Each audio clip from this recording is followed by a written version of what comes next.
Koni Yukwan. Tarina. Yeah, it's from Risa. What a sweetheart that guy is. Lieutenant Sims, please report. People are scared. Attention all personnel, please stand by. We'll be dropping out of warp in 1 minute. Attention personnel, Star Trek Discovery Season 4, Episode 13. The finale of the season, Coming Home, is over. But we're just getting started here tonight on Live Long and Podcast. I'm Dave Mader. Happy St. Patrick's Day to you out there. And I am joined with a terrific panel to break this episode all down tonight.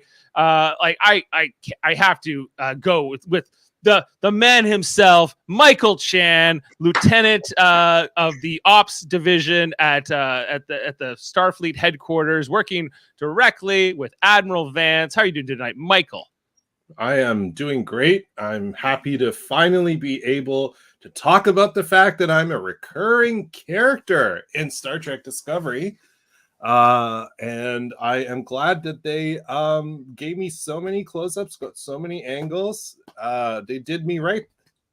Yeah, I was very happy because, of course, we've seen you on the show once before, but last time it was a bit of a surprise. You know, we're like, whoa, you were in this episode because it was very quick in episode 8. You're kind of in and out. They had like a hollow screen in front of my face too, which is fine. Like I'm like, I've said it before to many people. I'm just happy to exist in this universe.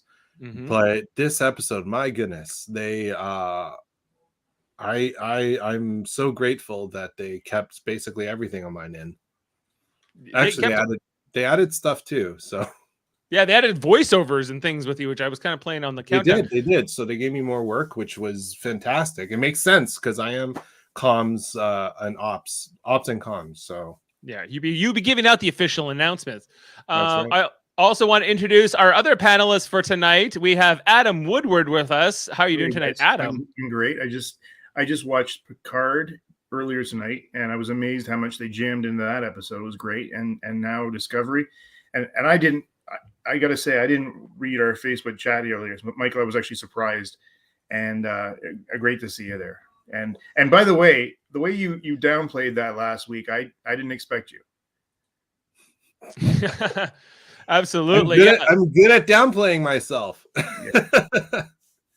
Yeah. No, you're very coy. You're very good at like keeping like it all under wraps. I know you're contractually obligated to. I am. But you know, you do it very well. And just want to show this shot right here as we see you walk right up to Admiral Vance alongside Lieutenant Tilly and a couple of cadets who we met earlier this season. I'm trying to remember their names right now. I'm sure you know better than I do. But there was the Tellarite guy and the Orion guy who didn't get along until, you know, Tilly taught them how to work together. It was like Tarash. I love the run. That running shot. Yeah, no, some great camera work in this episode too. And your reveal, because you're kind of like coming up from behind you, and then it's like this whole pan around. But even before that, just a couple of scenes earlier, we see, you know, because I guess Tilly being back this week is also, you know, not to take away from you, Michael, but it was kind of a big deal to have Mary Wiseman back. I was glad that they added me to that scene. Yeah, no, and in your voiceover, so we hear this. Lieutenant Sims, please report. People are scared. Yeah, this is so when Tilly's kind of giving her briefing to the cadets, and then she kind of gives them a little bit of a pep talk, and then right after that, Attention all personnel, please stand by. We'll be dropping out of warp in 1 minute. We'll be dropping out of warp in 1 minute. We see because what's happening in the story is that, you know, back on Earth, which is, you know, under imminent threat of the DMA is coming at them, along with Navarre, but we don't see anything from Navarre's perspective. It's all from Earth. And we see that there's this, it's not even a ship, right? It's a star base, but it's kind of like this futuristic 32nd century starbase that also is like independent lifeboats kind of stacked together. And Tilly's kind of breaking this down for us in the exposition as we start the episode. Yeah. You know, and so as we kind of get the shot in here, right? And so it's saying like, okay, like these are, it's one big thing, but it's kind of actually like many different compartments that are separating here. It is. but the just the fact that they can fly is so cool. Yeah, very cool. And like, just look, we've been very appreciative of the special effects this season overall, and last season. Like the show always, but like I feel like they've really stepped up the game in the last little while. Jody's hoping you'll be on Star Trek Picard next, Michael. But I don't know. I would love to be on Picard, but I wouldn't consider that an upgrade. You would not. I don't know if I would. It's a lateral move, maybe. It is very much a lateral move, right? And your character firmly now established in this century, so you would maybe as an alien you could be on Picard. Well, that's the thing about Star Trek, right? Like there are actors who have been on more than once, even in Disco, and yeah, they're able to do that because sometimes they're an alien, so you won't see their face, and and then I actually know someone who's been on the show 3 times because they're a stunt actor, and yeah, they just played. You see their face, like you full on see their face. So they were like a Trill, a Starfleet officer, and they did have makeup on one time. So right, and I think depending on how unique looking you are or whatever, like it's going to affect it. Oh, there he is. He's back. Yeah. But a lot of story to break down in this episode too. Oh my god, yeah. This episode is packed. This is a full 60 minutes, like commercials notwithstanding if you're watching it on CTV or whatever here in Canada. So like we came to a conclusion here. I got to go to Adam next. Adam, so this in terms of the story, we were all very happy with Michael and he's on the show and I got quite a bit of play tonight, but just this finale and the ending of this story, where are you sitting at? Okay, I see Jody's comment there. Set these boys straight on how much better Picard is. Jody, these shows are very good. I feel lucky tonight. I mean, watching such great shows, and they're different. And oh boy, Cadet Nyota Uhura is dropped in on us. I'm frightened. Don't worry, Lieutenant Chan is here to keep you safe. I have the same colors as Captain Kirk. Lieutenant, I'm frightened. Okay. I love you, Michael, by the way. Love you too, Joe. But there is some definite bias going on here. Not bias. We got our respective camps. Some of us are in both. Some of us like both shows. Some of us are more particular to the other. It's all Star Trek, Jody. Star Trek is fighting. It really all is. And I'm going to tell you right now, this is my 3rd attempt at watching Picard. I have watched the first episode 3 times because the first time I made it to episode 3 and quit. Second Somebody time has I their watched speakers on. Who has the speakers on? Not me. Oh, I was going to say, second time I made it to episode 2 and quit again. And now I'm starting again. Only because you made season 2 sound so good. It's so I think good. it'll be better. It is so good. But we're not here to talk about Picard. No. That's right. That's right. So we had a big episode, guys. We had a full 60 minutes. I'm gonna just leave you with this, guys, before I leave. Okay, I'm just gonna leave this. Actually, it's Adam that's echoing. Of course I am. I gotta get. I'm gonna mute myself. There, I'm gonna mute him for a second. Okay, now we don't have it. Okay, it's him. Oh, maybe it's me. I never heard anything. Only you seem to hear it. I can hear echoing, but anyway, I'm gonna leave you with this, guys, because this portrays exactly how I feel about this show. Okay, I am not a merry man. Clearly, you are not. All right. Anyway, bye. Bye. Thanks, Jody. Take care, guys. You heard? Oh, is Uhura still muted? Uhura, are you still frightened? Yes, very frightened. All these away missions always frighten me quite a bit. Don't worry, I'll protect me you. on away missions anyway, and I'm like, they frighten me, Captain. Well, I mean, considering what happened in this episode of Discovery, there was tons to be frightened of. Maybe you need a Lieutenant Michael Chan to protect you. That's right. Discovery is frightening. Lieutenant Chan deserves a promotion after everything he did in this episode. Yeah, he was busy. He was busy in this Very episode. extremely busy. My console exploded at one point. I was messaging with You get frightened on away missions, Lieutenant Michael Chan. We haven't seen him on one yet. He only stays at the base.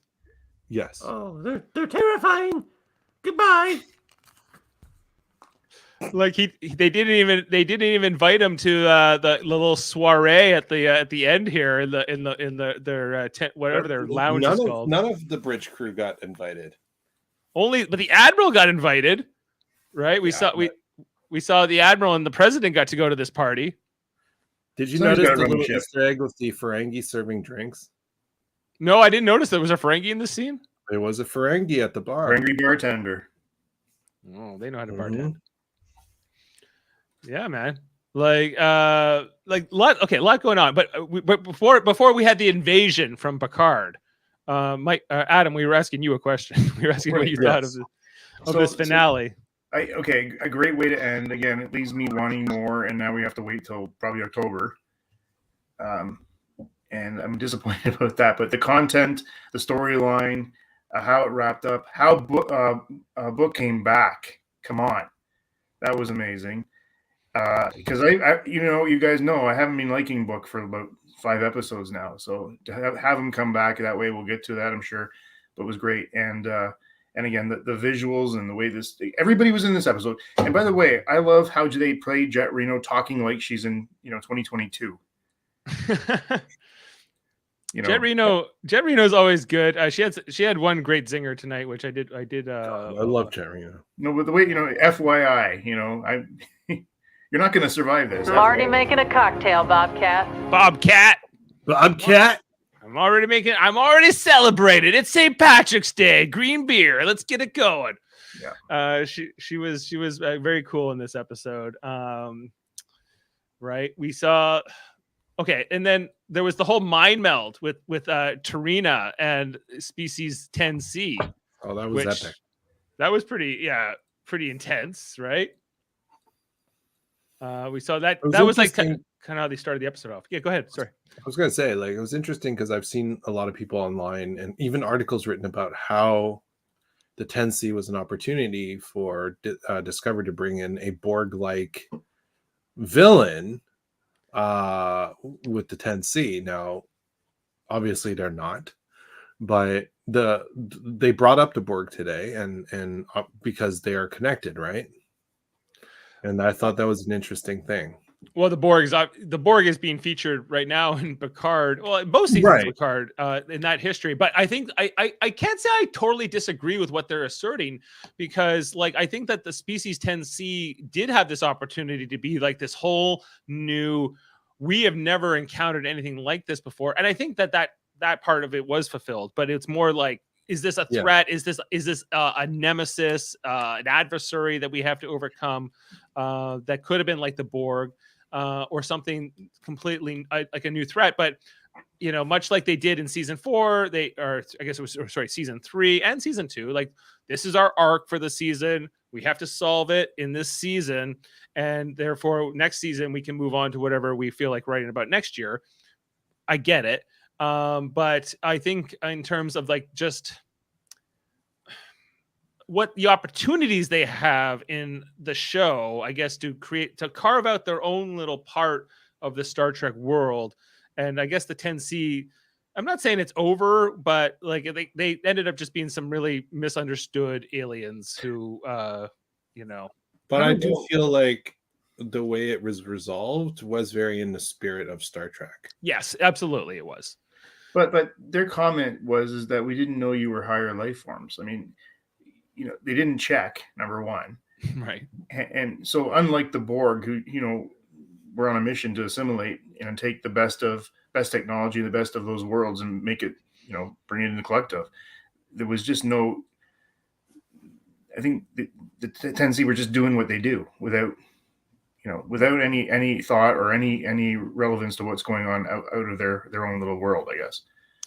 Right. It would be like trying to explain to a bacteria why we do what we do as humans, right? Like it's kind of like, well, we kind of live in a different set of circumstances and reality than you do, because we learn about in the 10C from this mind meld is that there are really no individuals among them. They're all kind of one big mind, and maybe they all represent like an individual brain cell in sort of the bigger hive, I guess, or something like that. We have a tribe. Oh, I forgot where on Earth. But they studied them where it's a similar concept where there is no concept of an individual. Like everyone is part of the community, and the community is one. We have something like this in our own world. Absolutely, yeah. Like I definitely like the 10C. I think in terms of just like this whole buildup of this season, there were 13 episodes here, right? To kind of get us to this point. I think they could have done it in less. I think that's my sort of what I'm coming away from this season feeling like. I'm like, you could have probably told this in 10. Doing it in 13 gave you this opportunity to do longer, more emotional scenes, more conflict between the characters, giving them more chance to develop, which is good things. But in terms of the pacing of the plot, I don't know. Like because it's such like a kind of a feel good thing here. I do feel like they stuck the landing in this episode. Definitely, They did. I feel like like it was just like, okay, now we finally see the 10C, and they finally come out of the thing here at the end, because we kind of only get glimpses of them up in these previous 12 episodes. Really only like the second half of the season, right? So it was like, okay, they're here now, and then it's just kind of very, very nice, cordial conversation. It's kind of original series-esque too, because you don't really see too many non-humanoid aliens in Star Trek. Like in like anything from, I guess the original series did it. Next Gen really didn't do it too often. I can't really think of any. And the other ones didn't do it either. But this one now has totally bridged that gap. This is completely different. They couldn't even communicate, for crying out loud. Right. It was so different. Go ahead. What were you saying, Michael? Oh, I was agreeing with Adam. Yeah, and like there was just so much going on in this, in terms of like, okay, we got to talk to 10C, Booker and Tarka. Well, I guess not. It's really just Tarka, because Book's been like locked up with Reno at this point, right? But he figures out how to escape with Reno from this little hollow cell that's generated with the hollow emitters. He has like a little bit of a gadget that he's able to. At first, he's able to create a cat door for them to go through, which I thought was a fun gag. Yeah, Tarka's at the helm, like just kind of dealing with it, and then he's able to use that later to kind of get through, because Tarka has put that force field around him. He's able to use that to like punch through the force field at one point. Like I really like that. Like that was cool. Kind of a great moment, and just get it, like the bad guy, the antagonist. He's not even a bad guy, but he's an antagonist.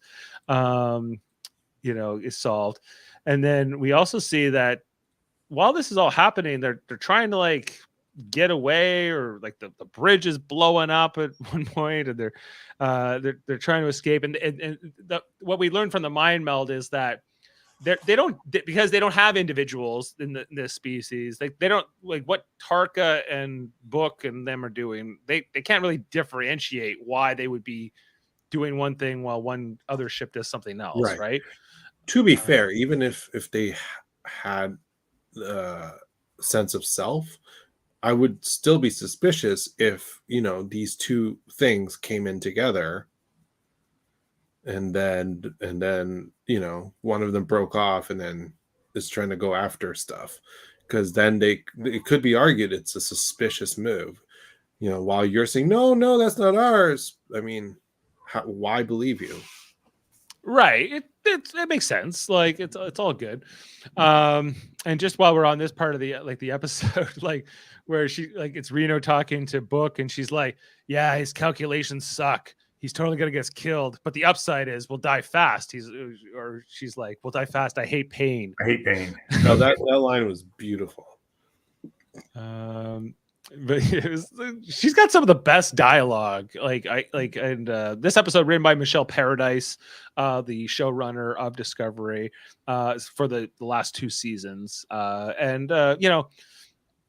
I like this show. I do. I really like. I find that that she and this writing staff does have like Star Trek at its core at heart, and what they're trying to do is all noble. I think my issues with it are more pacing driven, and just like how they're and why they're delivering these things to us. And so I guess sometimes just the hangups of some of the characters where I'm like, we got bigger issues right now than your feelings.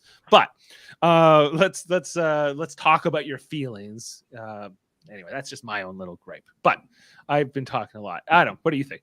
Well, I'm kind of, on the feeling side, because it was a scene. Now I said I wouldn't talk about it, but I'm talking about it now.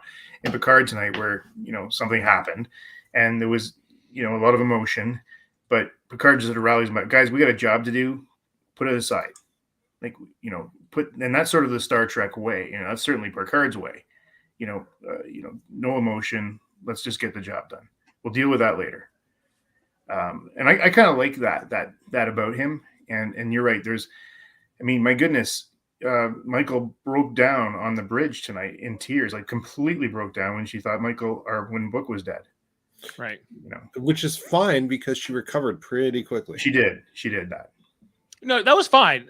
She was entitled to that. Character, though. It's within character for her to break and then to recover. The recovery is what did it for me. Because if she just stayed broken, that's a problem. But as a captain, she regained her composure and captained her way out of things. And in truth, she had the time to do it. Right? It was nothing. It wasn't a major crisis on the bridge at that time. So that wouldn't be an example of what I'm pointing to. It's been more like, I guess, like the side conversations and like sort of. Well, I understand what you're saying. I was just using an extreme. Listening tonight. I think when you think like a loved one has died, I understand why writers would want to give that its due in a scene or an episode, especially with a relationship like Book and Burnham. That makes sense. But I think that's something that Star Trek's always struggled with. I mean, you're in space, original series for 5 years. You're going to make relationships. You're going to make personal connections. And how can you not feel when somebody dies on an away mission or something? Right. And I guess I said Picard did a good job, or sorry, Next Gen did a good job of compartmentalizing it. Something happens, but deal with it. We got to finish the job, and then we'll deal with the grief. Right. We'll deal with that later. Yeah. But that's interesting that you bring up grief, right? Because that's really what the theme of this season really has been about, like grief and fear and how those emotions really drive you. And Book says something interesting in this episode, right? I think pretty early on to Tarka, he says, "Love always ends in grief, but we can't let the pain do this to us." Right. Love always ends in grief. So whenever you love someone, unless you die first, you're going to lose them one day. Right. And so that's why love always ends in grief. But you can't let that control you. You have to live. And I think that's a big part of what they were trying to say this whole season. Right. Is that you acknowledging the pain. And I think it's a real kind of talking about taking away the stigma of social or mental health, right? And and how we deal with those things, but also like understanding that we live in a world where we need to sometimes just get the job done, and despite those hangups, but not to say they're not important either, right? Well, but they do get the job done. Yeah, they do get the job done. And there was that scene. Listen, I'm on both sides of this. You've got relationships coming up, the yin yang in this show. You got. Everybody's got something going on, and even when Tilly's on the ship with Admiral Vance in the end there, like that was a great scene. Them just drinking the rising whiskey together. Like, honest to God, I thought that dialogue and them talking about parents and they're talking about kids and was just so real. You know, they got 2 hours left. This is what they're talking about. Great, right. Great writing. 2 hours left to live, right? We had the whole stuff tonight too with like a Doye, right? And like, the fact that she had been sort of the spy for Tarka for at least a couple episodes leading up to this, right? And like they kind of figured out it's her, or did she confess to it? She confessed. She confesses to it, right? Because she's I'm like, glad she she comes clean because they kind of figure out that there's somebody after the like last episode, especially, and then like, she kind of admits to it, and then like there's kind of like this disappointment here from the President Tarina, not President Tarina, President Rillick. There's so many presidents now, and then as well as Michael Burnham herself, right? But there's kind of a redemption here for Adoye in the episode where she gets to kind of go on the suicide mission that she lives through instead of Detmer going on it, as because she was a fighter pilot. Another great scene though. Detmer just so willing to stand up. I'll go. Yeah, and the actress did such a wonderful job. Yeah, I thought both did really. Yeah, like I thought that it's just a resolute look on her face, and her and Oo just giving each other a look.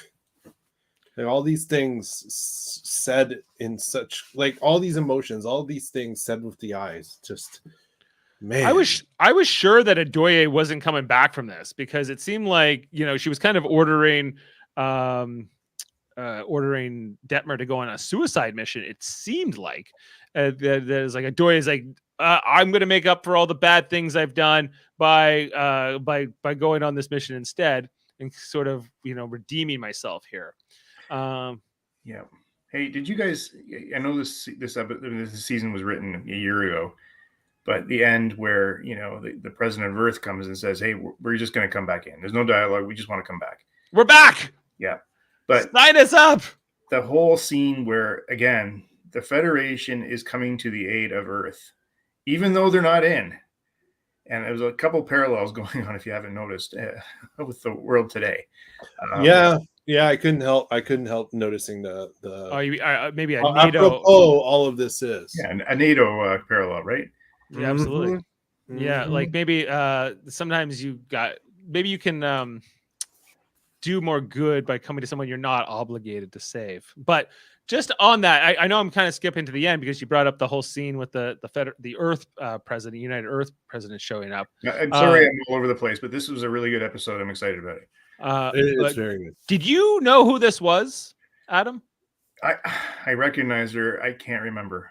Who is it? I didn't know who it was. And I messaged Michael. I'm like, because I watched Steve Shive's review earlier, and he was like, "Oh my God, did you see who was the president of Earth? Oh, I know they're going for like sort of a whole like huge cameo here." And I was like, "Who the hell was this? I don't know who this is." It turns out this is Stacey Abrams, kind of a political organizer based from Georgia. She ran for governor a couple of years ago in Georgia and nearly won as a Democrat, but she's largely attributed with helping Biden win Georgia. In this essentially she got screwed last time. So with her election, her work, and so from her work, things got a little better. So that's how they were able to take Georgia, because she attempted to equalize things in terms of voting rights and things like that. Right? Oh, that's fantastic for them bringing her in. I mean, that's a great shout out. Except that this is going to piss some people off, which I unfortunately. Yeah, but Michael, those kind of people are already pissed off at this show, and they're not watching Discovery. I can tell you that, because totally the show is very in touch with its feelings and very much leftist in it largely. They don't have a male white captain on board. I mean, come on. What's crazy is these people hate watch the show. Some might not, but some do, just so they can go and complain. All right. So again, those aren't the people who should have or don't have the spirit of Star Trek in their minds, in my opinion. Of course not. Yeah. Well, I think like it was interesting going through that whole rewatch with you, Adam, and my dad and Jody on the Star Trek, the original series, because going through those times, looking back on those times, the 60s when that show was made, and even into the Next Generation, and the way Gene Roddenberry thought. Gene Roddenberry was a great guy, and I'm grateful that he created Star Trek, but he was a flawed person. In particular, around some of it was more sexist attitudes towards things.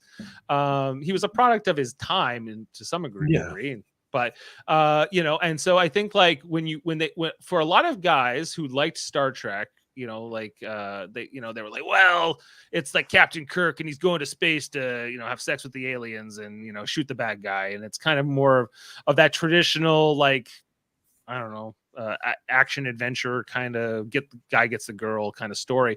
And I think that especially in the Next Generation era, that was evolving even more so into more of a intellectual kind of thing. I think that was always there because you had Spock and Kirk, and I think you need to have ideally a bit of both, right? A bit of both energies in any good Star Trek show. I would agree. It really wasn't until Voyager, I guess, where they brought a female captain on board, or the primary role as a female captain, that things really tipped over. I think you had a Native American first officer, right? Right. It was that was to me. I mean, Next Gen needed to happen. It was still an late 80s show, early 90s, and then we went into the 90s. But with Voyager, and then here's where we are today. Now Picard, on the other hand, is still very much like Picard, or to me, Next Gen. I think it just looks a lot better, and the rating's a bit better. But so this is like you're going all the way over, whatever direction, left or right. David, I don't care. Right. Yeah. But, and so to your point, Michael, it's enraging people, and it's because it's uncomfortable, I think, for some. I would agree with that. But why? Why is this show making people uncomfortable so much? I think that is a lengthier discussion that we may not have time for tonight. No, probably not. It has a lot to do with was just systemic and ingrained racism and misogyny, blah blah blah. I have a whole thing on it, but I'm not going to go into it. Yeah, like I don't know, like and it's been interesting with people who really aren't in on the show, and like I'm not saying that everybody who's not in on the show has issues, racist or sexist or anything like that. If you don't like it, you don't like it. No, but you're allowed to not like it. It's just if the problems revolve around having gay people or that's where feelings or Stacey Abrams or black people or a woman, that's when we have a problem. And don't like it because of writing. Don't like it because you don't like how the story goes, but don't like it because you got a black captain, a woman captain. Come on. Yep. Right. But I don't think many ever admit to that as being like the reason they don't like it, right? I mean, some do. It depends on how they word it. It's there. Right. It's they're not as overt. Like they're not going to just say, I hate it because it's a woman, but then no. They'll say it because it's promoting an agenda, somebody's agenda. Stuff like that, yeah. Which is not the okay, we're going down a negative path. Yeah, we're going down a negative. That's what I was going to say. I think we should just go back to the episode. Okay, let's get back to the episode. Let's talk about how they were trying to get through to Tarka earlier on in this episode. Yeah. Hey guys, sorry, Dave. I'm just going to step out for 1 second. I'm losing power to get my charger, so just bear with me. I'll be back. Okay, we'll be here. Okay, so just talking about Tarka, because there's this whole thing about he's like, I'm going after the power source, and this is going to be over in 15 minutes. He's so dedicated, but he this is when Book like tackles him. And Tarka points out to him, like, there will be a Qui-Gon in this new universe. He'll be back and you'll be with your family again. And Reno says, no, it wouldn't be, right? It would just be like, I guess it's kind of like the multiverse, right? It would be like, it'd be like going over to like the Kelvin timeline and saying, oh, Kirk's alive again. Well, he's not. This is a different Kirk. And the William Shatner Kirk died on Viridian 3 in Generations. So it'd be so weird if there's two books. You know what I mean? It's like... Yeah, like I think that Book, I don't know, Who like knows? there was sort of this metaphysical thing being talked about. Not the real deal. Right. Not the real deal. Like Reno talks about her wife, right? I lost my wife. I would love to have her back, but she's dead. Like I wouldn't find her again. And That's and it seems like this argument really starts to chip away at Tarka here, where he's like, yeah, maybe you're right. Because we know that Tarka at heart is not a bad guy. He does bad things sometimes, but he's not malevolent. He's just selfish and sort of driven. And Adam, we were just talking about the whole thing about, when Reno and Book are trying to get through to Tarka about like, you need to stand down here. If you succeed and you get to this other dimension, it's not going to be, Oros isn't going to be there. It's the Nexus. It's the Nexus. It's the Nexus. It seems to be, right? Or some other parallel reality that would be close, but it wouldn't be the same. And that's how I felt about this the whole time, is that he's trying to get to that. So bring back the something that the perfect world that never is real. Yep. He's a Zoran. He's actually Zoran. He's Soren, you mean? Zoran, right. Time is the fire which we burn. Did you ever tell you that, Picard? Anyway, so like, there was the whole scene later on in the episode where they're trying to figure out how to escape from the orb. There's quite a bit of time spent in the episode dedicated for them trying to like escape from the orb. And my only criticism is like, show me more shots from the outside. Show me the ship more. Give me context, I guess, in terms of what's going on, because they tend to want to stay inside. And Star Trek does this. Star Trek has always been doing this. It's especially back when they didn't have the budget to show the outside. But you guys do have the budget. Show us the outside. Show us more about what's going on. I like how you calling Michael now. You guys. You guys, go tell them over there at the production. You crossed the line, Michael. You're. This is an us and them thing now, Michael. I guess it is. Is it now? Didn't I come from you guys first? Yeah, you did, but it's I'm still one of you. But the whole thing where like they're trying to, I guess, get back through the galactic barrier, I guess is what was going on. But obviously it didn't retain very much with me, because it was just like, okay, we got to get through this. We got to get through this part. There was the whole part where they tried to jump out and they couldn't. And we saw like the spore drive lab was blowing up at one point. But that part confused me too, because I thought that Stamets had to actually be in the interface to use the spore drive, but he's not. When the lab blows they're up. not connecting it. They're not connecting to the mycelial network. What they're doing is powering up the spore drive to build up power, but they're not going anywhere. Oh, okay. So the spinning is like is just so what we're learning here is that spinning is actually the energy buildup, and once it sinks, that's the mycelial network jump in the normal episodes. But in this case, it just kept spinning and spinning and spinning and generating energy, right? So that's why he's not in there. And the whole point was to generate enough energy to break out of the bubble that they were in, so they can go chase after Book.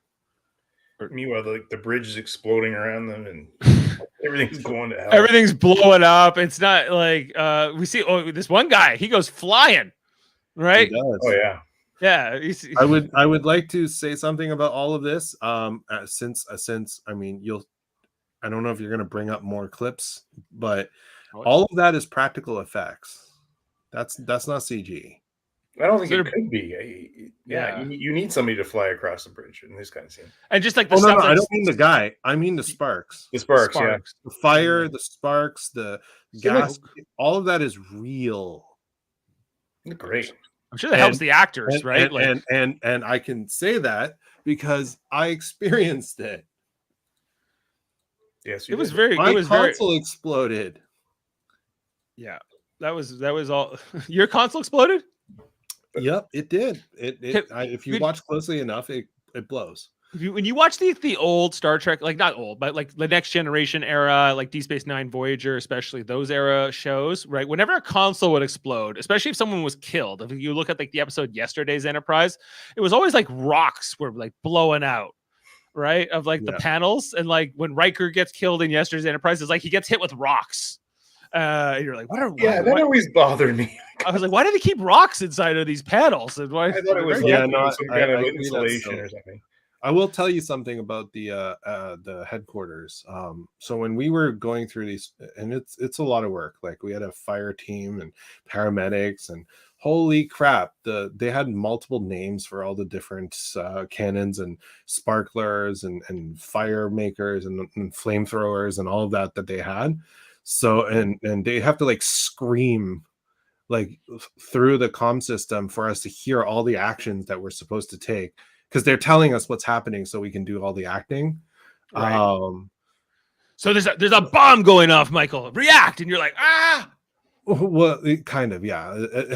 There's coded language, and we just go left, right, left, and it's like, you know, just the different names. I can't reveal the names, but each cannon has a name, so we know where it's coming from, so we can react to it. Like we know it's coming, and then they set it off. But it's also in a way to let us brace internally for it, because it's loud and it's hot. So there's a lot going on. But here's the cool part: the fire is really hot. Oh, okay. Like really, really hot. To the point where they actually damaged the set. The floor was bubbled, and the ceiling exploded. So if you watch closely enough, I don't know in which one of the explosion scenes with all of us in the bridge, but in the back you'll see like an actual, it looks like, yeah, it's just the whole ceiling just collapses. That's real. That's not even an effect. That actually happened. Right. Yeah. You mean, I guess it's like the bridge. We keep calling it the bridge, but it's really like the ops, right? Like where you. It is the bridge, the actual bridge level of the Federation HQ. So my position is bridge crew. Sorry, I'm part of the bridge crew, and I'm the ops and communications officer. Right on. Okay.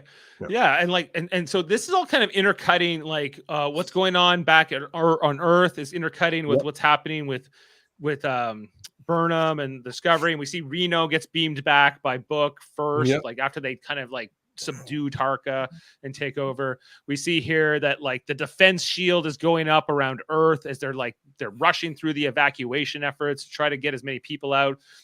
There's a scene at one point there like where Vance explains like we're only gonna be able to save like a fraction of the population of both planets unless we're able to like turn this around, right? Like 450,000. Right. Kind of like in like Star Trek 2009 with Chris Pine when Vulcan was destroyed in that movie in the alternate timeline, and they're Spock says, I am now a member of an endangered species. Humans were about to become an endangered species, apparently, here, right? And this is so there's kind of like this whole part where like Vance is going to go down with a ship because everything's looking really bad here, but this ship shows up at one point. I don't know which ship this was. The Mitchell. The USS Mitchell. And who's this named after? Do we know? Who's Mitchell? I think isn't there a name in the original series, Mitchell? Gary Mitchell. It must be named after Gary Mitchell, right? I think so. Or something like that. Gary Mitchell was an ant. Admittedly, there are no notes in the script as to what it was named after. Right. And so like this is kind of like the cavalry showing up, and because this shows up, it seems like you guys can like get out of there, but Admiral Vance is like, okay, everybody get out of here. And you asked earlier, Michael, did I see you beam out? Yes, I saw you beam out. It's very, very cool. But Tilly says, I'm not. But you should have stayed behind too with Tilly.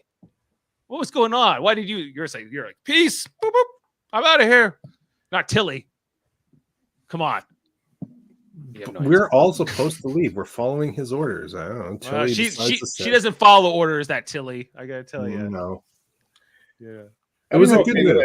It was a good move on her character's part. Like that makes sense. This is a good screenshot. I just happened to land on this. That one. I love that one. You're like, oh my God, Vance, we gotta get out of here. Is that a Death Star I'm looking at? No, no, it's Earth. No, I know it's Earth, but there's like the little. No, it's because of the background actor there. Just the little circle that made it look like the never mind.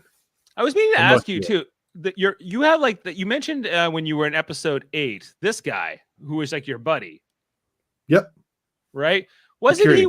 Wasn't he wearing a science uniform in that episode? No, it's the same uniform So he was wearing the security uniform in that one in both episodes. Yeah.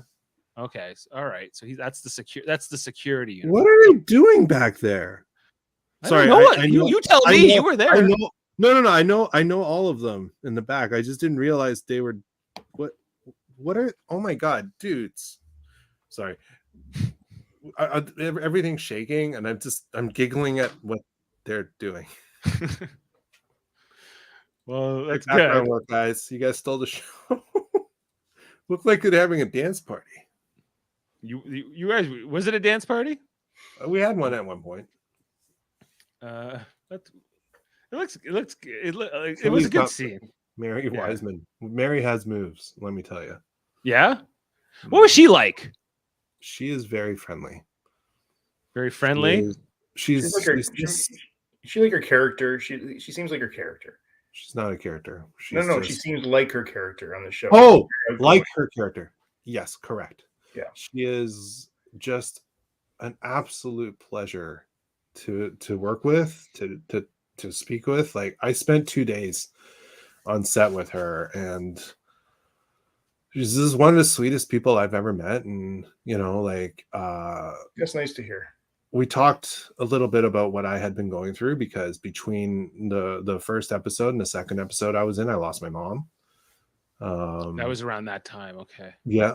So I had my mom when we filmed episode 8, and I didn't have a mom when we filmed 13. So, and I was grieving quite a lot. And she, was there for me. We chat a lot about that. How many was it, like the 5 weeks apart roughly between when you shot the first time and no, it's more than that, but more than 5? Yeah, but it doesn't matter. The whole point is, like, she's just such a good person, and so smart. She's so smart. And like, I was like helping her, like, because I was talking to her about places to go visit in Japan and all that stuff, because she wants to go to Japan. And it was great. And like, she gave me like this cool pin on the second day. It was very nice of her. So I'm learning this. You actors like to give each other things. Like, I didn't. I got chocolate from Shayla, and Shayla gave you chocolate. Yeah. Yeah, and yeah. And David Ayala wanted to know where you got your Star Trek pin from, right? He did, yes. And my son was blessed by Oded Fair. So before birth, yeah. That's high praise. High that, and I also got to see a cameo that that website Cameo, right, where you can pay actors and celebrities to make videos for you. Yeah, I got to see a cameo he had made that he was going to send off. That was cute. Oh, that's cool. Yeah. So that scene though with Mary Wiseman and Odette at the end there, I thought it was going to be very unlike Star Trek, and where people died. I thought that was going to actually happen before the conclusion came and they saved Earth. But that was to me, this was one of the best scenes in the whole episode. I would agree with you. I would agree with you. And I would have been okay with that because I think that was just would have been a great way to end it. I'm happy they didn't, but either way, fantastic scene.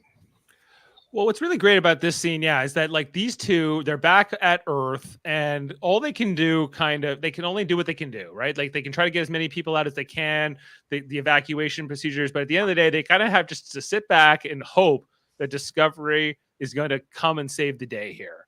And he's going to come through, and then they won't die. But if they're going to die, they're going to die. Like, that's just the way it is, right? So, especially with having Tilly in this scene, because we've known her since season 1, right from the beginning.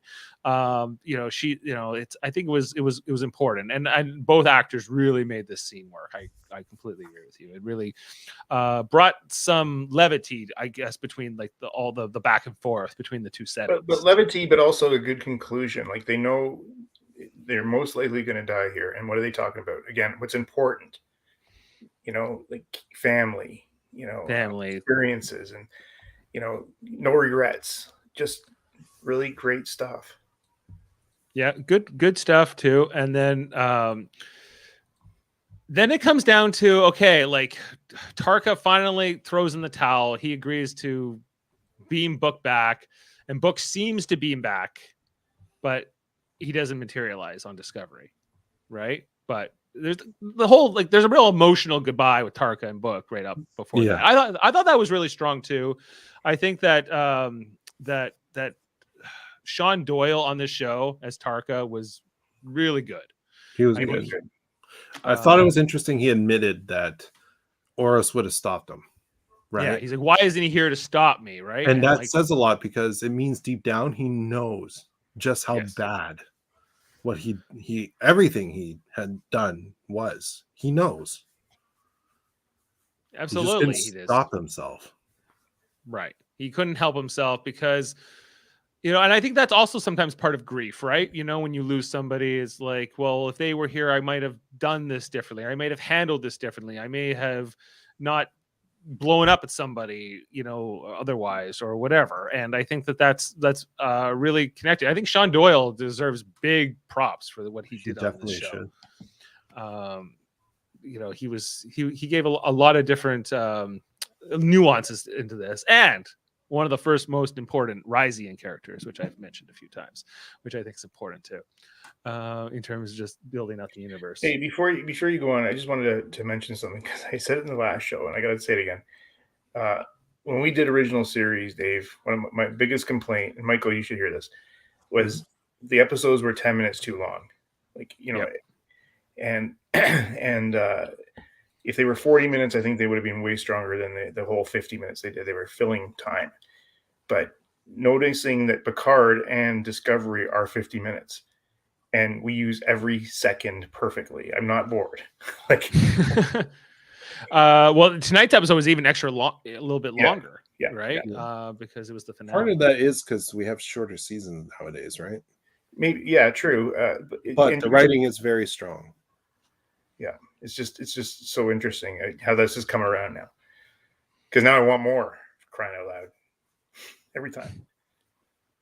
Yeah, absolutely. Like, there's different things, and then there was this whole scene that we get where, like, it's the whole diplomatic corps plus a bunch of the Discovery bridge crew kind of get to go to species 10C land here inside of the incredible. It's like a Dr. Zeus book. Like, it looks like something right out of your imagination, right? Like, it's and it's seamless how well these characters kind of just drop onto this backdrop. I gotta say, like, the technology we have now with the second studio and their what we call the holodeck, Jesus, let's just look at this. This is what they can do with a combination of the holodeck and computers. Like, this, like, wow. We never found out what that Ferengi guy was doing, though. He was there. He was there. I mean, but he never talked. He never spoke once. It just means that they pay him less. Yeah, he's not in his contract. Yeah, and just like the whole Adam, how did you feel? Like, I guess, how did the scene look visually? Which, were you down for that? But also just how it played out, the conversation with the 10C. I love the look of awe, first of all, when they showed up, and they were, not, I wouldn't say shocked, because that's probably the negative.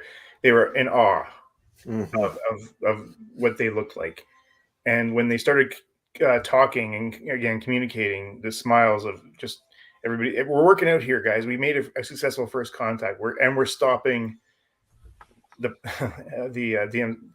oh my gosh, DMC from hitting Earth. Like, they're all realizing that all their work is now coming together. But bigger than that, they're communicating with a species they've never communicated before. It was pretty cool, this scene. And yes, it looked fantastic. There's the 10C standing before them. That's just one of their. So, like, they're much physically, they're very large, right? Like, they're these big floaty energy beings of some kind. It's interesting, like, I'll admit something. This is not what I imagined when I read the script. I knew they were large, but this is, like, way better. And This they is have so like much better. they don't like seem to have eyes per se, right? Like they seem to No, it looks like they communicate those light things. yeah, they use the lights and they're able to talk back and forth. The greatest of all time, Michael, is here. Sam Hinkton. Thank you. Thank you, Sam. Yeah, like to me, like this scene goes on for quite a while, right? Like it's probably It at least does. 8-9 minutes. There's a little bit of intercutting here between like Adira and Culber and Stamets are back Hey, over. do you guys remember Close Encounters of the Third Kind? Oh yeah. I've never really seen it. Like I know I've never really sat down and watched. I wonder. I'm going to go and watch that because I wonder if this is sort of a nod to that. This a little bit with the lights and everything going because that's how they communicated with those aliens. Oh, that's fair. Yeah, but they don't come on the mission, right? Like Culber says, like, actually, I just wanted to be with you guys because they're like That was Culber could really have gone. sweet of him. Well, that these three are a trio, like the Yeah. Stamets, Culber, and Adira. And that's good too, and like he says, and they're also they feel like Book is dead right now, right? So they're kind of also grieving for Book, and that's a big part of it. But don't worry, he's alive. He's back, and I thought just like the jubilation and relief that she shows in the scene was strong. And then it just turns I'll into admit that I liked. So I have slight conflict over whether he should have come back or not. Yeah. I remember the first time I read it, I'm like, that's just too neat. I just tied the bow up way too neatly by bringing him back. But at the same time, I liked seeing him back. I thought it was a great moment, So But this is where I wish they would just. Thanks, Jeff. Yes. I wish they would just kill somebody off for once. Kill a main character.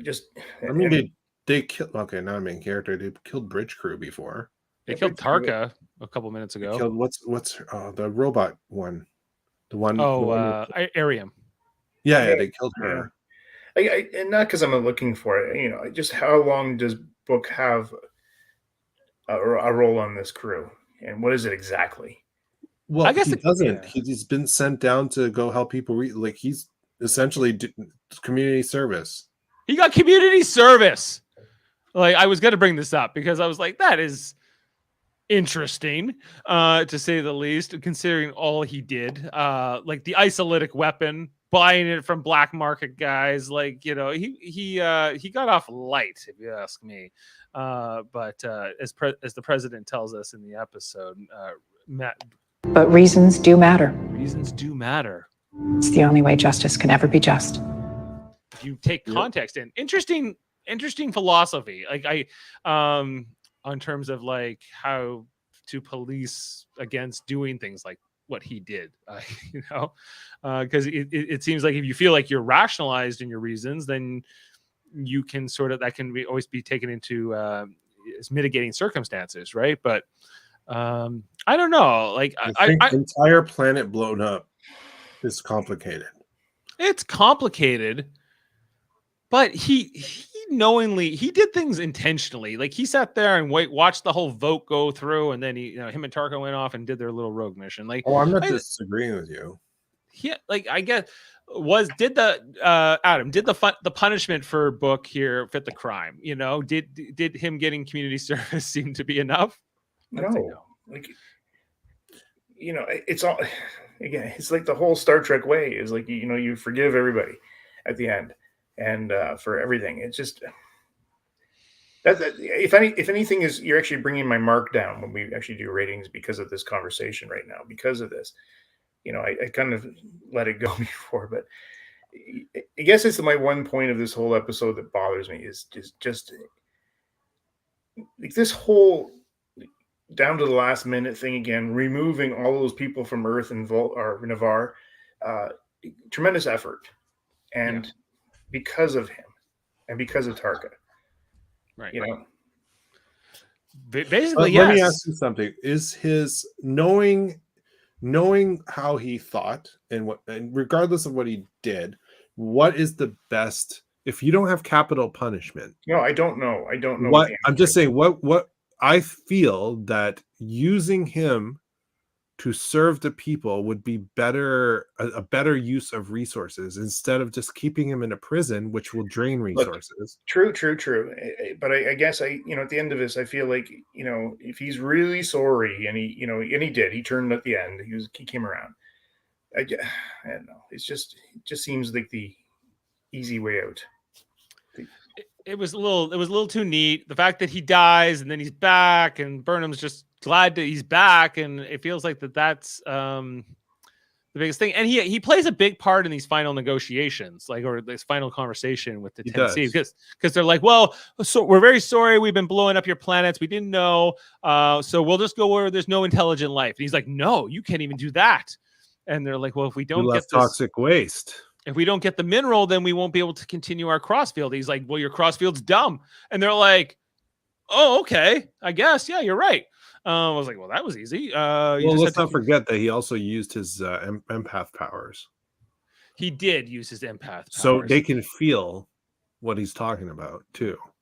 I could have brought a Betazoid, too, just for the record. But you know what? He could have gone on that mission for first contact and done the same. He could have done this from the beginning. He didn't have to do any of the things he did.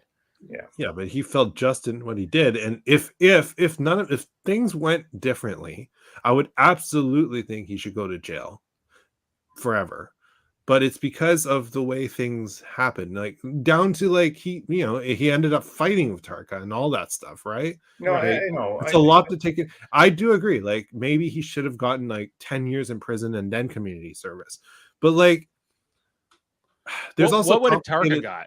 Right, if Tarka had lived, Tarka would be in prison, but forced to probably do science stuff, science community service. Yeah, but what from prison? Because you can't, this right? problem. Give us a spore drive for every ship. But it's also complicated by the fact that at the end of the day, he's a black man. Taking current when this show is being made, it's a black man about to be incarcerated. It's a complicated situation for legitimate crimes, though. It is a legit. Hey, I'm not disagreeing with the legitimate crime. I'm just saying, at the end of the day, he's in trouble. He even got to take the cat with him. Okay. The crime should be you don't get the cat. Cat's with Michael. Oh, I actually did think that maybe the grudge should have stayed on the ship. Yeah, I think that would they would have been and Michael, you have to take care of Greg. Until you've done enough community service book, no cat. But you know what? No, I'm not disagreeing that it's too light. I'm just saying it's complicated. It's way more complicated than it looks on the surface. And two, we do have to consider the time in which this show was written.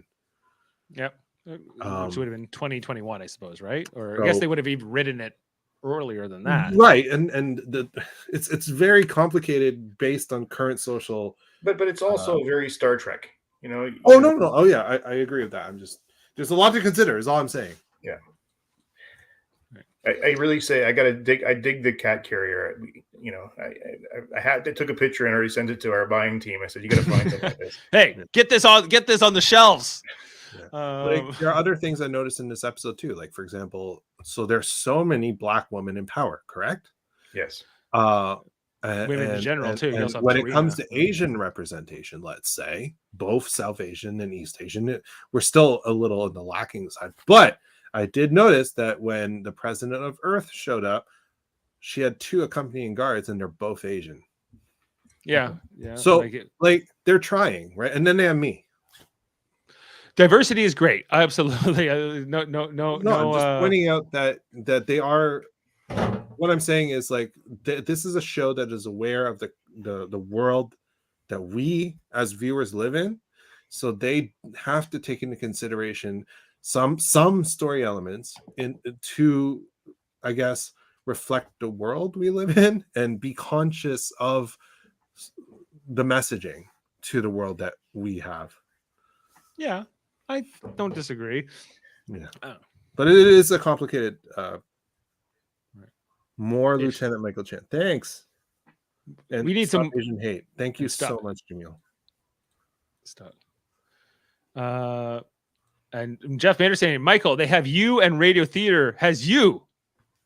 Oh, he's saying we both have you. So it's they do. And let's just talk about the finale, just like the end of the episode. So there's the whole celebration in the lounge. I always love this set with the fireplace and everything else. And the Ferengi behind the bar is a nice touch. I gotta find this Ferengi. Is it the Ferengi ambassador who never did anything? Who just kind of the bartender, he's lighting in the candles. uniform I'm wearing right now. He's wearing a uniform. Oh, he's a Ferengi. He's like Starfleet officer. Then He's a Ferengi Starfleet officer who clearly has the talent for making drinks.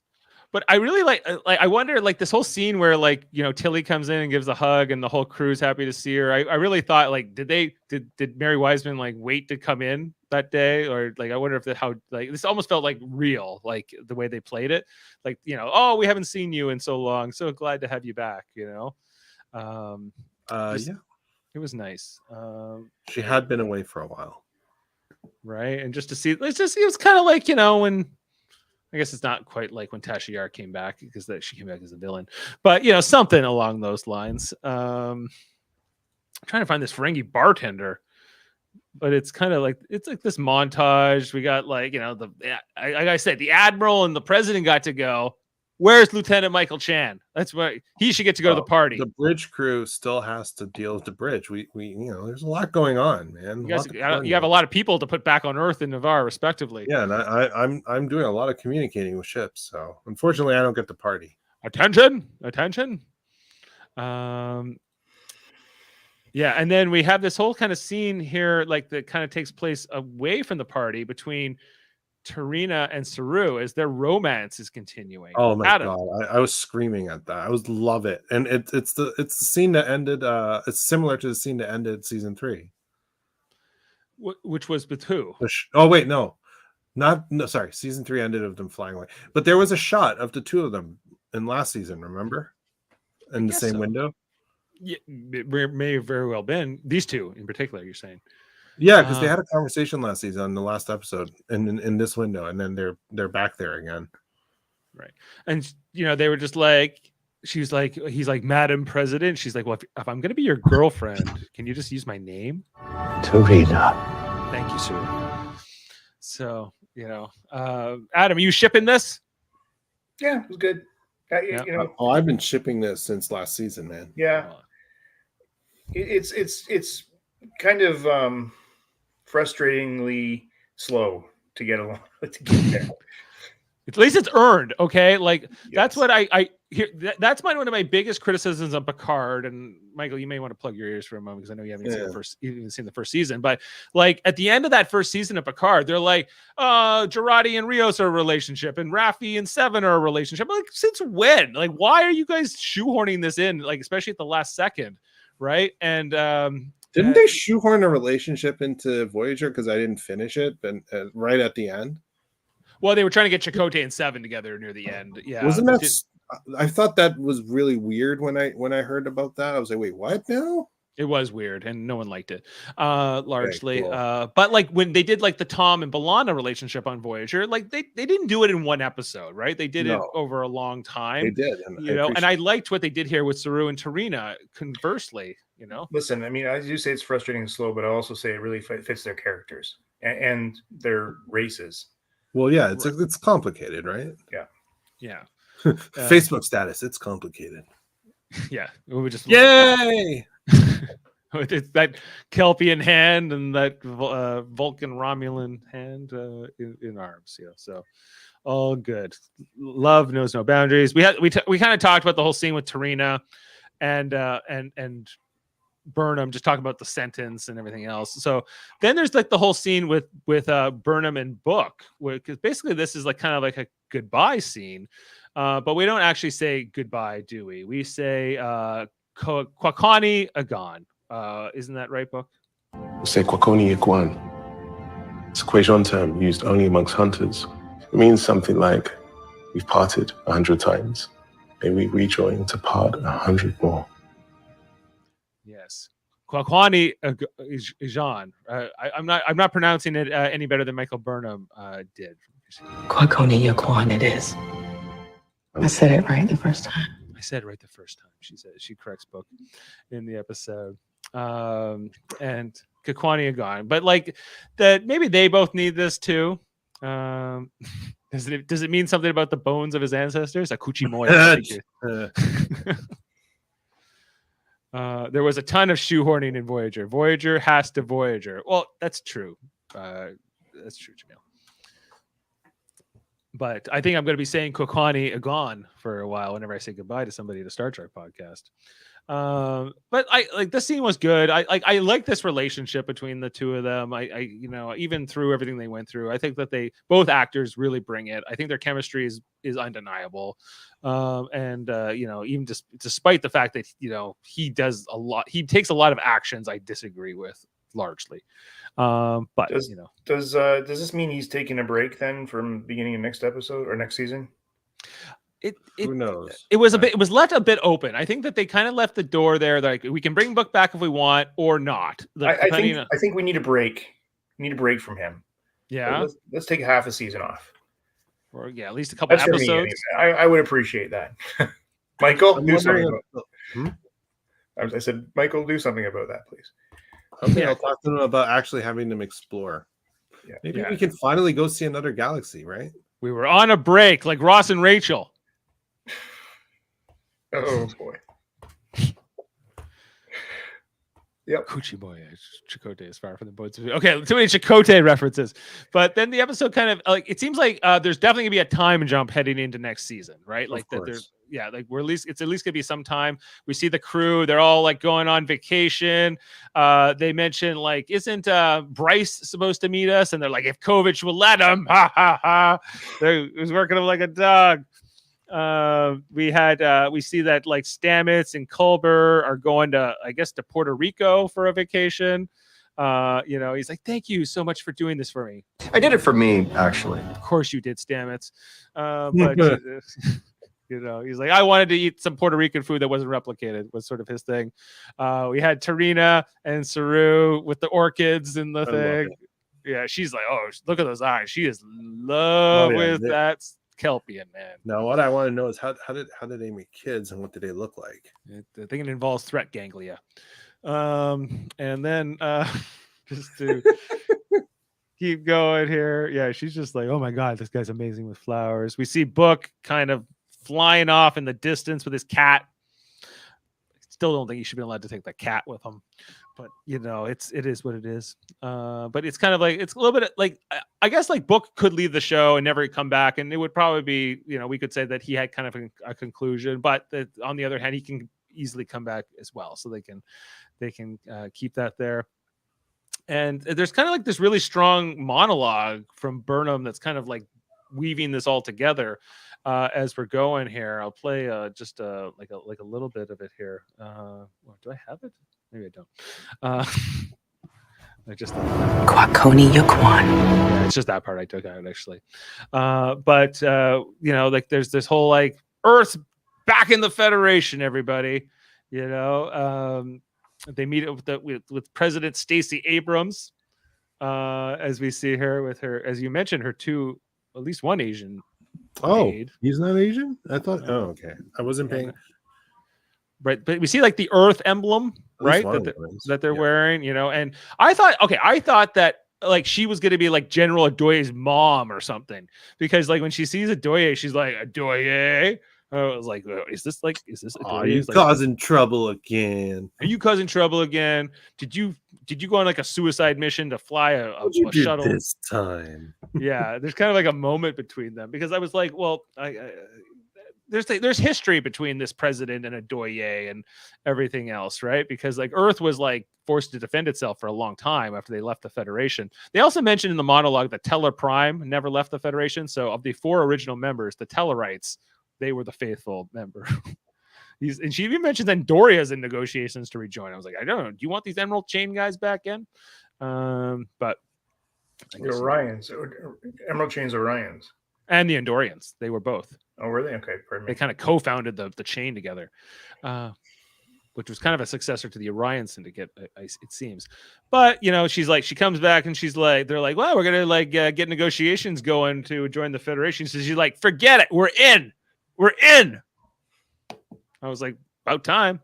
right? And that's kind of a big part of the monologue. You know, Burnham's like, we came here and I do have the clip. But the burn and the DMA have shown us that we are all connected, and we can overcome any challenge so long as we do it together. Right. And so I really feel like this is Michelle Paradise as the writer kind of talking about like what she wants or what her vision of these last 2 seasons have been. The burn, the DMA, we can do anything together. We have to come together at the end of the day. Star Trek comes down to teamwork. I don't disagree. Like it is what it's completely true. But it's also, I think sometimes, I don't know, like there's a je ne sais quoi that I still think that they're searching for in terms of maybe the adventure part of it or maybe like the thrill. Because it feels like at the end of the day, they are going to solve the crisis, right? You know, and I know they all do. I think a lot of what people kind of hope for is exploring more exploration. And she says, like, we're going to get back to exploring. That's part of the monologue too, right? She's like, you know, now that we've kind of put the Federation back together. That's what I want to kind of see. I mean, they already like did First Contact this season. Like, I want to see them like go to other planets. Maybe have another First Contact that only lasts 1 episode, you know? Yeah, things like that. It'd be kind of cool to get back to episodic sort of stuff for a while. Yeah, I mean, I don't mind an overarching thing. It would be nice for some exploring. Absolutely. I agree with you. And even I was watching Steve Shive's review of like the last episode. And he was like, I understand that they want to put out like this 12 or 13 episode season that's this one big long story, but at the end of the day, like Star Trek is an episodic kind of franchise, and I guess they're trying to figure out what is Star Trek now in like the streaming era. Is it better to do these longer things? Like even Picard is the same thing, right? It's just one big long movie, right? It is, but in the streaming world, I mean, it's very different. I mean, you can binge watch, and you sort of it doesn't matter if it's episodic because if you're binge watching, it is one big episode. Right. So it is. So do we want one big episode or do we want like these smaller stories or is it a bit of both? I think they're trying to, they're things. Friends of Steve Shives, friends of the show, Steve Shives, friend of the show. Yeah, that's right. We pointed out to him on Twitter. He was so excited about the Stacey Abrams cameo. I was like, did you not see the much bigger part of Michael Chan earlier in the episode? Can we get a Michael Chan focused episode? I'm down. Like that would be sweet if they decided to actually focus on the bridge crew for the Federation HQ for a day. Absolutely. For an episode, so that you know it's me and my buddy. It should be like you all having to work under Vance, and like Vance is the worst boss ever. Yeah, I think that horrible bosses. That would be hilarious. Horrible bosses. Like, it's like a Lower Decks episode. Lower Decks episode, exactly. Yeah, exactly. Can we at least as a focus short on my buddy Emmanuel and me? Just like, oh my god, that's seriously. That guy, the security officer, is Emmanuel. Yeah. Well, the two of us keep saying like we are the Reese and Bryce. You're the Rush Hour, kind of, but the Reese and Bryce, because Reese and Bryce are like best friends, right, on Discovery. So we're the Reese and Bryce of the Federation HQ. There you go. Yeah, no, like, hey, I'm down for it. More Chan in Star Trek Discovery. Give his character a name. Guys. I'm representing you out here right now. You hear me, Michelle Paradise? Get him a name, you know, and more parts. Michael Chan is the Rutherford of Discovery. Who? He's the Rutherford. That's a lower. Yes. Yeah. Well, Rutherford's a great. I think it would be hilarious if they get like named me like Lieutenant Kim. And you're descendant of Mary Kim. Yeah. Yeah, that'd be cool. And I also just last thing they show in the episode is like this whole pan out, right? Where we see like the base and we see like the field and everything else going on here. We see a couple ships. Cool. This was cool. I liked this. And then, I only saw like the precursor, like the placeholders they had, which are just like blocks. So it's nice to actually see what it looks like for realsies. The finished product. Yeah. Yeah. It's all it's a little bit fast sometimes, but it's cool, you know, and like we see Earth and everything else and kind of pops out and we're like, okay, what comes next? We know there's going to be a 5th season here, right? So I keep wondering like, okay, where do you go now? Is it going to be just like there's an existential threat that's going to destroy the entire galaxy unless we solve it by the very end of the season, which we will, or do something else? because like I think that they've done this 4 times now effectively, right? The first season being kind of like the least like that, but like season 2, Red Angel, season 3, The Burn, season 4, the DMA. Okay, fine, but what now, right? Like maybe have an overarching arc that's not a threat, but still connects the episode somehow, so that they're exploring would mean something. Yeah, that could be something. Like like ever since Deep Space Nine did the whole long arc with Cisco, I feel like Enterprise kind of did it well in some of their arcs in terms of like the Xindi War and everything. I don't know, the Temporal Cold War, which to me kind of worked, kind of didn't. But I think like trying to find that balance between episodic and serialized is going to be the thing for this show. I think. I don't know. Anyway, fine. Let's do we have any fun facts? I don't know what else there would be to say. I could just give out today. So my boot was broken. Your boot was broken, right? So that whole yeah, you mentioned that you had to play through the pain.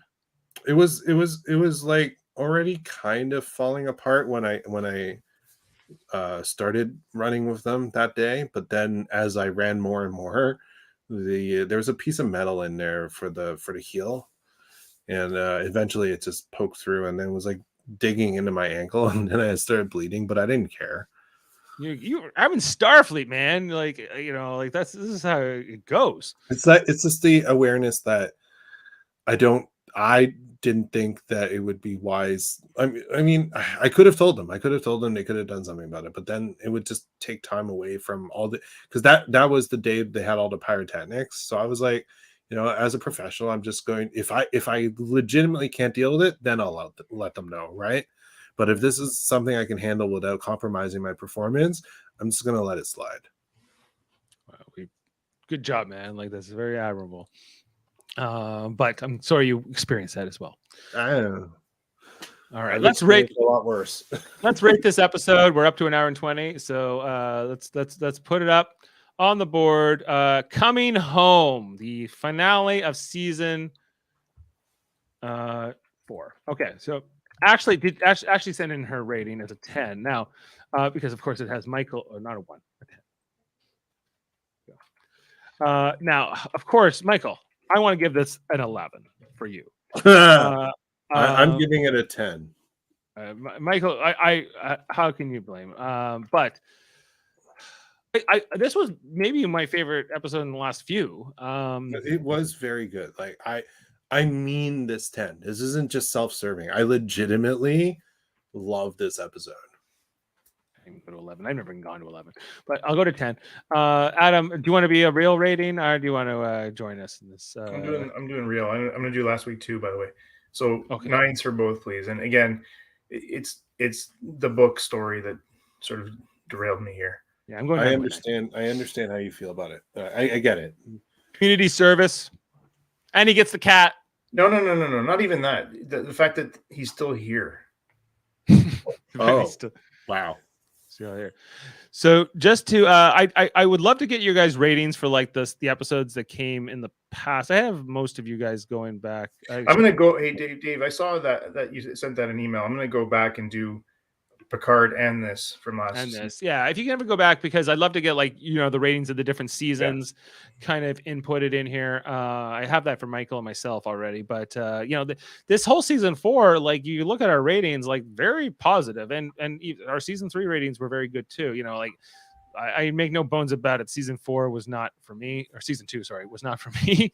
And season 1, I was mixed on. I didn't hate it. It just didn't necessarily. I had a lot of issues with the Klingons and different things they were doing. But I'm glad that to me the show is fine. It's good. It's got its place. Like I think it came out in 2017 or 16, whenever it came out. I think like at a very sensitive time for Star Trek, because I think everyone wanted this big, huge splash, and I think like it was kind of good when Discovery first came out. But I think that a lot of Star Trek fans were hoping that it was going to maybe knock like Star Wars side, or the bigger sci-fi franchises, and I think what it largely did was unearth a bunch of infighting amongst the Star Trek fans about what should Star Trek be now that we've kind of gone like into this new decade, because it was off the air and all, like there were no real movies for like, you know, a long time.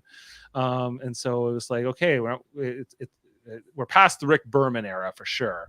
What do we do now? And I think that we've been figuring that out, you know, as like all these different things come, as Prodigy comes out, as Discovery, Picard, Lower Decks. I think that like the more of them they put out, the more I'm like, oh, okay, I kind of like, I see like the goodness in all of this, and I see like the interconnectiveness of like Star Trek is still the greatest sci-fi franchise ever.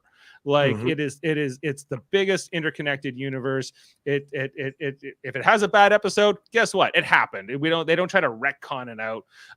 It's just like this all has to fit together, and it all does for me, you know, because I think that the creatives have made a good job. As a guy who's a fan of the franchise of Highlander, I love those Highlander movies, but oh my God, they are not interconnected at all. They would make like the second one and then everyone hated it. So they made a third one, everyone hated that one. And then they made a fourth one and it's kind of like Terminator. It's kind of like the same situation. I'm like, you know what? Just like, don't erase yesterday just because you want a better tomorrow. You need to accept yesterday. Anyway, I'm done my rant. Anyway, anything you guys else want to say about Star Trek Discovery? Or just really enjoyed you guys in the last 13 weeks, I guess. So thanks again, Michael. Hopefully we'll see you in season 5, and looking forward to it. So too.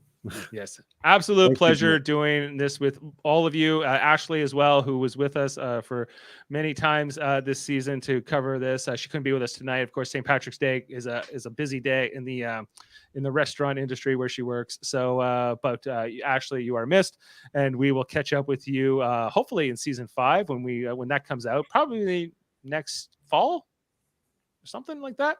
And make sure to check out our other Star Trek podcast, I Treasure Our Friendship. What quote's that from? I think he's making fun of me. I treasure it too, Adam. Things need to be treasured. Yes, that is a Jeff thing to do. Okay, check out our other podcast. Tonight we had all kinds of things going on. Star Trek Picard. Adam was on that earlier with Jodie Simpson. Was Davin there too? Davin came in later. Yep, he was there. Yeah. And I've been following that along. I am really enjoying Picard as well. It's very different than Discovery in many ways, but yeah, definitely check out that. I'll be joining that podcast next week, as they'll be going into episode 4 for season 2. Quite the story they're trying to tell over there. And then you should check out our backlog of podcasts. We talked about Star Trek Prodigy. I was talking about that with Davin and Michael's wife Jessica earlier this year. We'll be back sometime this year to finish out the season 1 once they put out those last few episodes. So check that out. Star Trek Strange New Worlds on the horizon coming up in May with Anson Mount, another Toronto production of Star Trek. A captain riding a horse. That's what we're going to see a lot of coming up. And we got a new Kirk. There's a whole new Kirk been cast. There's a whole new Kirk, which they had to like pretend they were going to announce because an idiot took a photo and then posted it online. Jeff's had a few Romulan ales, of course, for St. Patrick's. Of course, Day. Jeff. Green Romulan ales, not blue ones.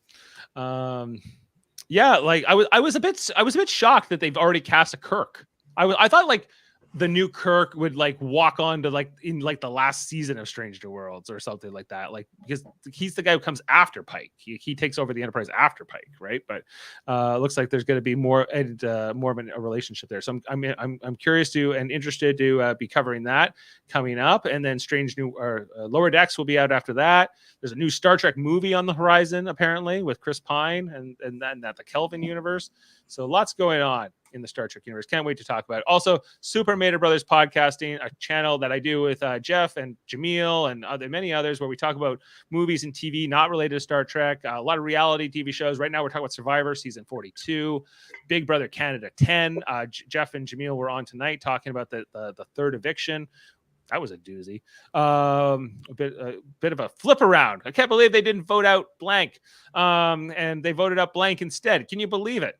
Anyway, I can't wait to hear what Jeff and Jaemeel thought about all that. And then we talk about Marvel over there. We just talked about Hawkeye not long ago. We talk about Moon Knight in the near future and Doctor Strange. And then we have Trivial Debates, a monthly show where we argue about movies, TV, sports, in a game show format. There's a rounds, a movie round, a TV round. We got Max hosting this next one. We got some heavyweights coming in here. We got Jaemeel Robinson. We got Jody Simpson and newcomer Worf, son of Moog, coming in to compete. Who's to say how this will all play out, but and how Max will be able to handle these three coming at us. But it's going to be a good one. So check that all out. Also check out Michael Chan's podcast with Alex Blackburn, the Hellbound podcast. They do every Wednesday on horror, different things. Alex out of the UK, big horror film festival organizer. And a Trekkie. And a Trekkie. What's coming up, or what just happened over there on the Hellbound that we should know about? So yesterday we released another episode where I trashed yet another movie. Talked about some really terrifying toys. Alex recommended a movie, and also there is yet another improvised introduction to the show. Oh, very cool. Well, I need to be checking that out. Also, you should check out Davin's podcast, Davin, my cousin, and yours. He's got Locutors of Trek, a Star Trek channel he does on YouTube and Facebook, where they do all kinds of different sessions. They do Debate 9, where they debate about Star Trek issues. They do writers' room pitches. They do trivia games. They do all kinds of different things. A lot of fun over there at Locutors of Trek. He's also got X-Men, the animated series rewatch titled X-Rated, where they go through all of those episodes and talk. He does that with Andre. Jaemeel was just on there not long ago. I was on the one before that. So you should definitely check out Davin's podcast. And finally, my son, Eamon Mader, has his own podcast called Let's Talk About Fighting Games. He does under his alias, Sam Jerka. I don't know what's wrong with Eamon Mader. It's a good name. But, he goes by Sam Jerka over there, where he talks to Super Sonic Smash Bros. Seth and Paranoia about Street Fighter and different things. You definitely should check that out over on his Spotify, wherever you get your audio podcasts. And I think that's Super Sonic Smash Bros. Seth. Yes, that's right. The Puffy Taco. And I think that's all the plugs I need to go through. But anyway, thanks so much to you two. It's been a late night. Happy St. Patrick's Day again to all those celebrating. And I say to you guys, how do you say it? Kwakwani gone. Something like, we parted 100 times, but may we rejoin and part 100 more. And on that note, Kwakoni Yukwan. I think we need to go out here on a little bit of Michael Chan and Admiral Vance. Admiral Vance. Admiral, Navarre has 17 ships heading to the evacuation base. Do you want me to bring them here after they unload? Nah, they should stick to the plan. Navarre only has 86 warp-capable ships as it is. Yes, sir. Yes, sir. Good night, everybody. Kwakwani.